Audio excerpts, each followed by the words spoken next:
award-winning science fiction, fantasy, romance author and editor, recent guest of honor at Arcana, and author of Silver Moon. Please welcome science fiction author Catherine Lundoff.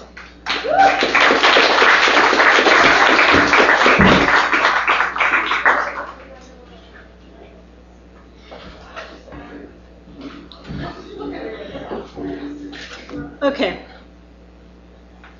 All right. Hopefully that'll work. Okay, so I'm going to read a short piece that I wrote.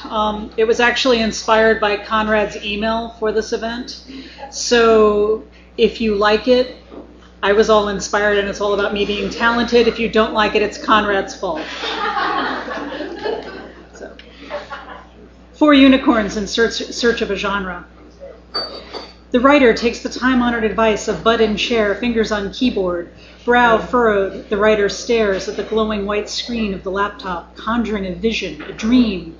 The setting, a green land with mountains in the distance. Perhaps a castle, small farms. It is a monarchy, and the prince is missing. Or he must fight a dragon, or go on a quest and save a princess, or... Wrong, the unicorn says. The writer looks up, startled. The unicorn is large and muscular, for a unicorn. It wears some sort of leather armor and it looks fierce. The writer decides that it is the better part of valor to let the talking unicorn have its say.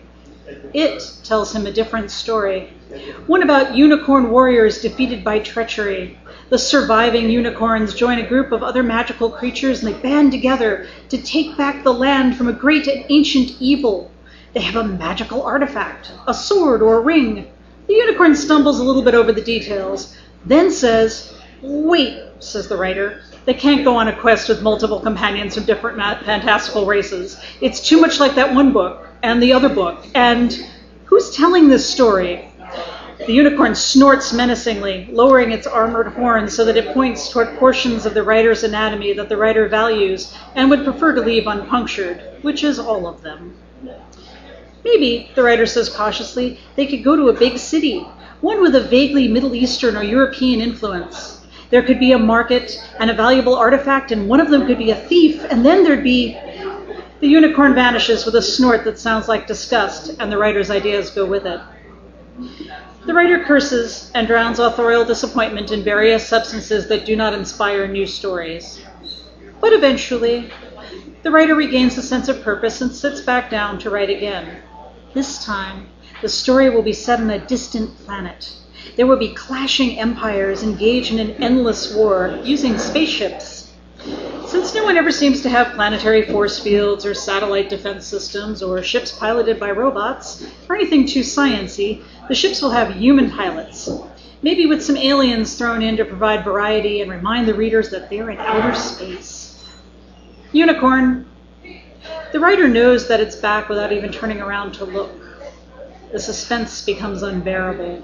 It's a small room, and there's a unicorn boring holes in the back of the writer's head with no doubt big horsey brown eyes.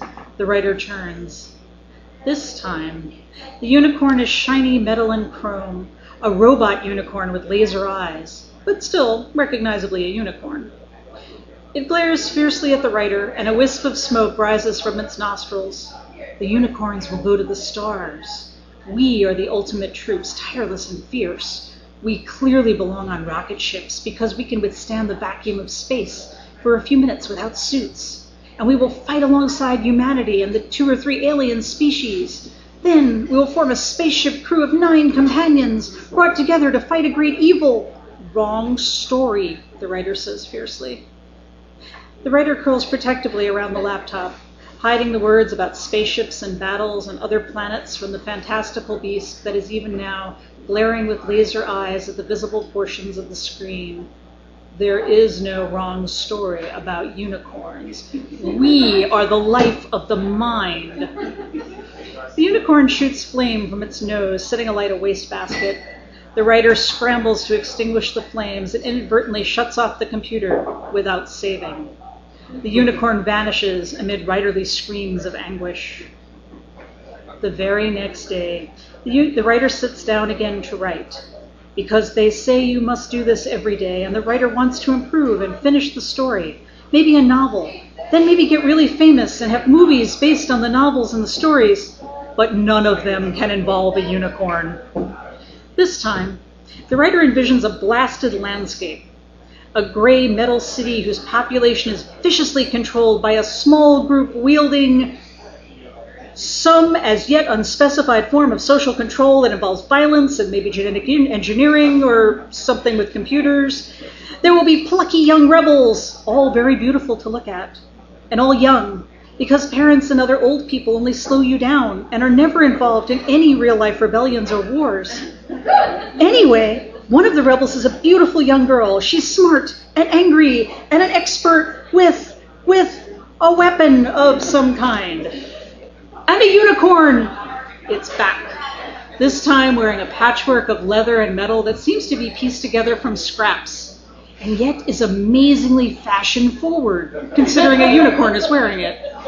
This time the writer points at the door. Nope, I don't want to hear it. Out! The unicorn just looks hostile and sullen. It pouts beautifully, and its forelock drops down in front of one limpid green eye flecked with gold. Not until I know what's going on in this story. The odds aren't in your favor, you know, they're in mine. It waves its horn menacingly, and the writer bats it away. But the unicorn is not so easily dissuaded, and a yelling match ensues.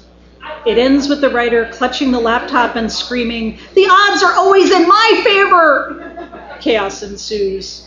Fade to black as an unexpected plot device in the form of a sudden citywide blackout causes the writer to once again lose both novel and unicorn. It feels appropriately apocalyptic, at least to the writer, who upon losing all resolves never to write again, until the next morning. The writer is drinking tea and thinking about corsets and tea shops and dirigibles when the clockwork unicorn shows up.